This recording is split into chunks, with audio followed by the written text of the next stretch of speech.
Perkenalkan, nama aku Putri Anggraini dengan NIM 19110099, Prodi S1 Farmasi B Universitas Kadar Bangsa. Jadi kali ini aku bakalan buat video tentang pemaparan materi tentang kelarutan. Apa sih, belit-belit banget. Pokoknya aku di sini bakal maparin materi tentang kelarutan buat kalian semua. Jangan di skip-skip. Bakalan ngasih tahu ke kalian semua apa peranan penting kelarutan bagi kehidupan sehari-hari. Jadi, di dalam kebanyakan reaksi berlangsung di dalam air, tubuh kita itu menyerap mineral, vitamin, dan makanan kan. Nah, itu semua tuh dalam bentuk larutan. Terus juga pada tumbuhan, nutrisi yang diangkut ke dalam sebagian tubuh itu berbentuk larutan. Maksudnya apa sih? Maksudnya gini. Jadi, pada tumbuhan itu nutrisi yang diangkut ke seluruh bagian tumbuhan itu berbentuk larutan. Paham gak sih? Jadi gimana ya? Pokoknya tuh nutrisi yang dibawa ke seluruh bagian tumbuhan itu berbentuk larutan. Nah, terus juga banyak reaksi-reaksi kimia yang kita kenal itu baik dalam laboratorium atau di industri terjadi dalam larutan. Nah, kan? Jadi digunakan dalam beberapa paham. Kelarutan menyatakan secara kualitatif untuk menyatakan komposisi dari larutan. Suatu larutan dikatakan larutan tidak jenuh jika solut dapat ditambahkan untuk memperoleh berbagai larutan yang berbeda dalam konsentrasinya. Larutan didefinisikan sebagai zat homogen yang merupakan dari dua komponen atau lebih yang dapat berupa gas, cairan, atau padatan. Larutan terjadi jika sebuah padat tercampur atau terlarut secara kimia maupun fisika ke dalam bahan cair. Larutan dapat digolongkan menjadi larutan langsung atau direct dan larutan tidak langsung atau indirect. Larutan langsung adalah larutan yang terjadi karena semata-mata peristiwa fisika, bukan peristiwa kimia. Sedangkan larutan tidak langsung adalah larutan yang terjadi semata-mata karena peristiwa kimia, bukan peristiwa fisika. Oh, jadi gini guys, larutan langsung ini terjadi karena peristiwa fisika. Terus yang larutan tidak langsung atau indirect itu terjadi karena peristiwa kimia. Jadi gini guys, adalah fungsi sejumlah parameter molekul, pengionan, struktur dan ukuran molekul, struktur kimia dan elektrolit. Semuanya akan mempengaruhi antar aksi dasar pelarut dan terlarut. Karena sebagian besar struktur hidup terdiri dari air. Semua reaksi biokimia didasarkan pada molekul kecil yang terlarut fase air, seperti sitosol, atau pada makromolekul yang terdispersi pada fase ini. Biasanya pada kedua-duanya membran organel bersifat lipid dan dapat melarutkan molekul hidrofob polar ataupun nonpolar. Sediaan yang mengandung bahan kimia terlarut, kecuali dinyatakan lain. Sebagai pelarut digunakan air suling. Larutan steril yang digunakan sebagai obat harus memenuhi syarat yang tertera pada injection. Wadah harus dikosongkan dengan cepat, kemasan boleh lebih dari 1 liter. Kualitas relatif suatu zat tertentu dalam larutan disebut konsentrasi. Konsentrasi merupakan salah satu faktor penting untuk menentukan cepat atau lambatnya reaksi berlangsung. Dalam beberapa hal, konsentrasi juga menentukan hasil reaksi yang terbentuk. Apabila zat padat atau cairan larut dalam cairan, maka campuran terjadi gaya tarik-menarik antar molekul atau intermolekul, zat terlarut dan pelarut.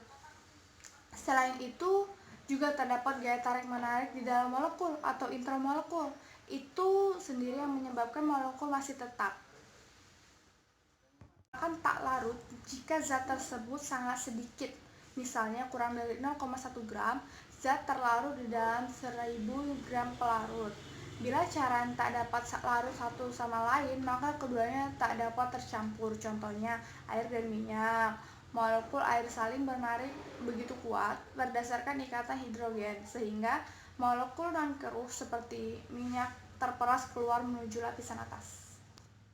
Satu cairan yang dapat berupa zat murni ataupun campuran.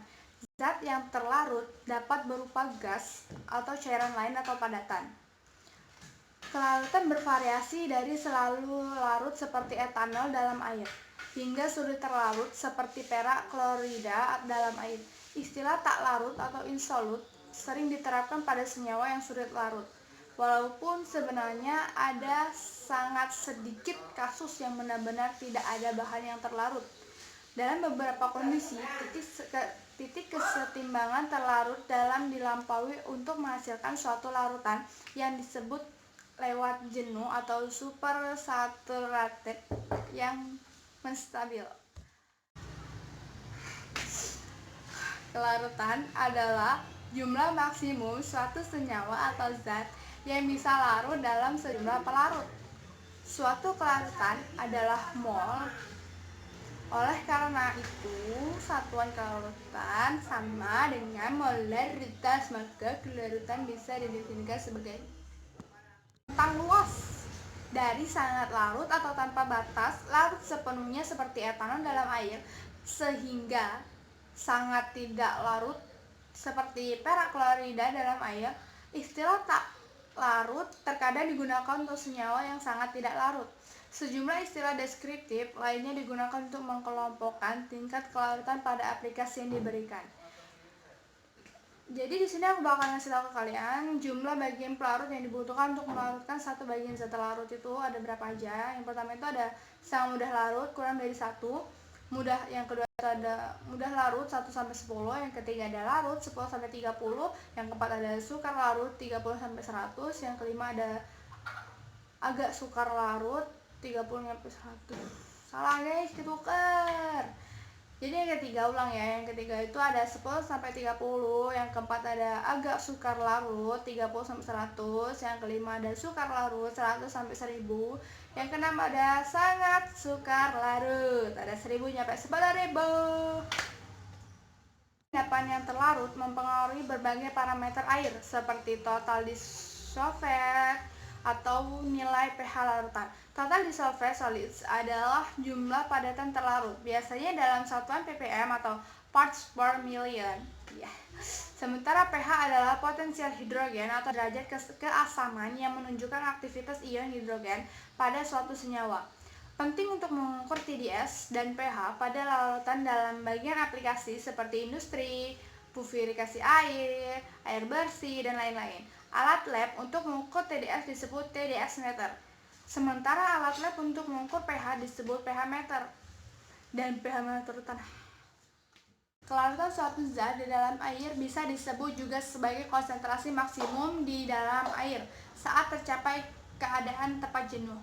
Ada beberapa faktor yang mempengaruhi kelarutan. Suhu pemanasan pelarut dapat mempercepat larutnya zat terlarut. Pelarut dengan suhu yang lebih tinggi akan lebih cepat melarutkan zat terlarut dibandingkan pelarut dengan suhu lebih rendah. Ketika pemanasan dilakukan, partikel dan suhu tinggi bergerak lebih cepat dibandingkan pada suhu rendah. Akibatnya, kontak antara zat terlarut dengan zat pelarut menjadi lebih efektif. Hal ini menyebabkan zat terlarut menjadi lebih mudah larut pada suhu tinggi. Kebanyakan benda padat sulit larut bila suhu pelarutnya rendah. Sebaliknya, benda padat lebih mudah larut bila suhu pelarutnya tinggi. Sifat ini membantu ketika kita membuat minuman. Bila ingin membuat minuman dingin, kita harus melarutkan gula pasir terlebih dahulu ke dalam air panas, baru kemudian ditambahkan air dingin. Ukuran kecil atau serbuk lebih mudah melarut dibandingkan dengan zat terlarut yang berukuran besar. Pada zat terlarut berbentuk serbuk, permukaan sentuh pO antara zat terlarut dengan pelarut semakin banyak. Akibatnya zat terlarut berbentuk serbuk lebih cepat larut daripada zat terlarut berukuran besar. Volume pelarut yang besar akan lebih mudah melarutkan zat terlarut. Pengadukan menyebabkan partikel-partikel antara zat terlarut dengan pelarut akan semakin sering untuk bertabrakan. Hal ini menyebabkan proses pelarutnya menjadi semakin cepat. Siapa di sini jago masak atau suka masak? Agar masakan menjadi lezat, apa sih bumbu kalian? Pasti yang pertama digunakan itu ada garam, gula. Selengkapnya, apapun rempah-rempah yang digunakan dalam masakan-masakan, jika lupa, tidak diberi garam pasti tidak akan enak. Oke, jadi kali ini aku bakalan ngasih contoh kelarutan itu pada garam. Banyak apapun NaCl yang dimasukkan ke dalam air, seluruhnya akan larut tanpa terjadi endapan. Itulah mengapa NaCl sering digunakan untuk memasak. Bayangkan saja jika NaCl tidak dapat larut sempurna, pasti kalian semua akan merasakan butiran-butiran halusnya saat makan. Oke, jadi segitu aja pemaparan dari aku. Tapi aku di sini ngerasa kayak kesal banget sama kalian, tapi karena di sini aku tuh jelasinnya ternyata kurang lah, pokoknya aku nggak usah nyesut banget. Tapi maaf ya, maafin aku. Oke. Jadi lebaran sebentar lagi. Jadi kalau misalnya aku ada salah dalam video-video terakhir kali ini, akhir-akhir ini, aku minta maaf sama kalian. Aku tahu aku banyak banget salah sama kalian. Aku banyak marah-marah sama kalian. Maafin aku, nggak sengaja. Ini bosan ya Allah, bosan. Berapa guys ya, bentar lagi lebaran. Lebaran tiba, marhaban ya